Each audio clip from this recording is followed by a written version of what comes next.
शुभ प्रभात प्यारे विद्यार्थियों। मैं आपका हिंदी टीचर जसपाल सिंह आज आपको आपके कृतिका पुस्तक से दो बैलों की कथा जो कहानी है उसके बारे में समझाता हूँ। तो बेटा, पहले हमने इसकी जो लेखक हैं मुंशी प्रेमचंद जी, उसका जीवन परिचय किया था।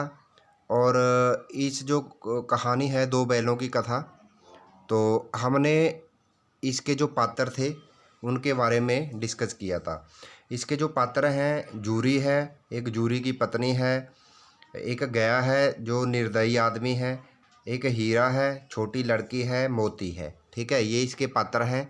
और तो इस कहानी में क्या बताया गया है कि जो आज़ादी है वो आदमी को संघर्ष करके ही प्राप्त होती है, आसानी से नहीं मिलती।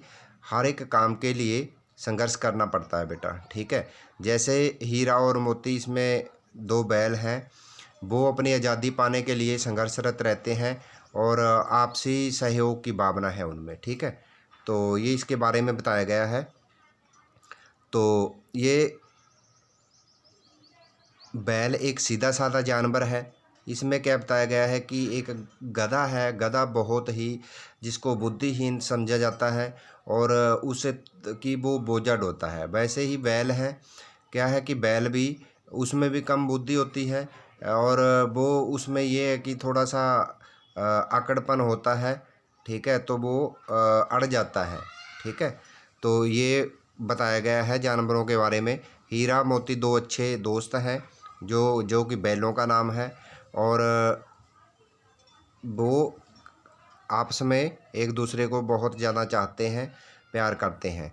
हीरा मोती गलतफहमी के शिकार। जूरी जो है वो उनका मालिक है जो बैलों को रखता है, बहुत ज़्यादा प्यार करता है। ठीक है, तो एक दिन क्या है कि वो जूरी है जो बैलों को अपने साड़े को दे देता है और वो उन्हें घर ले जाता है, लेकिन बैलों को ये चीज़ अच्छी नहीं लगती।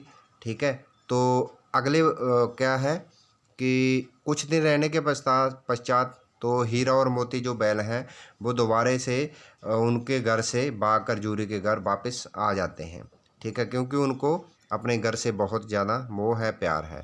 उसके बाद हीरा मोती पुनः जूरी की ससुराल में कि वो फिर उनको दोबारे वो उनके घर आता है और डंडे मार मार के उनको फिर दोबारे वहीं ले जाता है।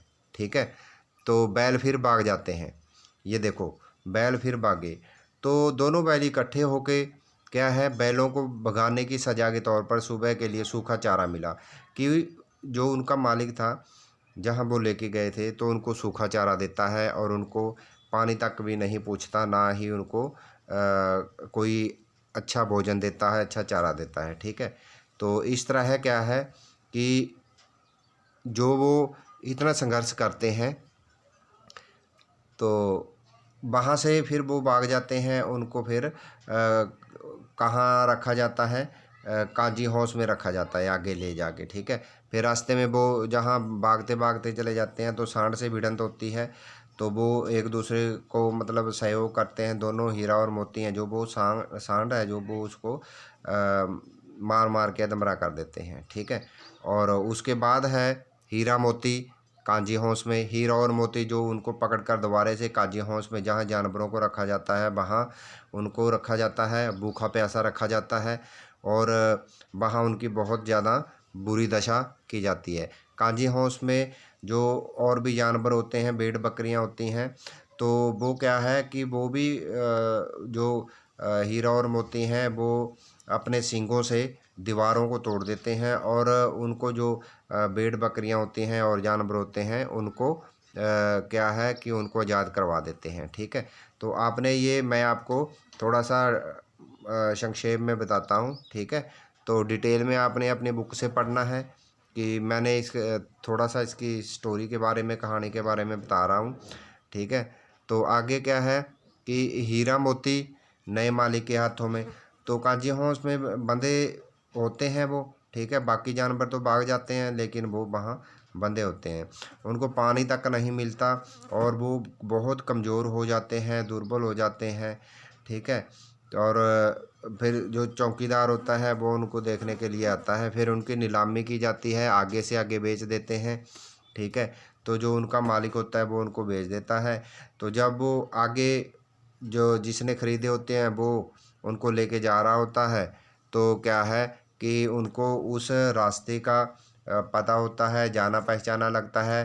तो देखते हैं कि सामने ही उनका घर है जो जूरी होता है। ठीक है, जूरी के दीवार पर वो उसे रस्सा छुड़ाकर वो भाग जाते हैं और जूरी के घर दरबारे से वो चले जाते हैं, और उनको जूरी को देख के मोह ममता है जो उनकी वो उमड़ पड़ती है, और वो उनको चाटने लगते हैं प्यार से। ठीक है, तो जूरी की पत्नी भी आ जाती है, और क्या है कि वो उनको सहलाती है, उनके सिर पे हाथ फेरती है, तो उनके माथे चूमती है। ठीक है, तो वो दोबारा से घर से लौट आते हैं। तो इसमें ये बताया गया है कि कोई भी, चाहे जानवर है चाहे मनुष्य है, आज़ादी आसानी से नहीं मिलती, संघर्ष करना पड़ता है। ठीक है, तो बेटा ये आप अच्छे से इसको अपनी बुक से पढ़ना है, इस लेसन के बारे में आपको अच्छे से पता होना चाहिए। ठीक है, तो मैंने ये आपको थोड़ा सा बताया है, लेकिन आपने अच्छे से एक एक लाइन एक एक पैरा अच्छे से ध्यान से पढ़ना है, आपको पता होना चाहिए। ठीक है, तो आज के लिए आपका होमवर्क भी यही है कि आप अच्छे से इस लेसन को रीड करोगे, और जब आगे फिर हम क्वेश्चन आंसर करेंगे। ठीक है, तो ध्यान रखना है कि अब जो इसका रहता है पार्ट, ठीक है, आगे इसके क्वेश्चन आंसर करेंगे बेटा हम। ठीक है।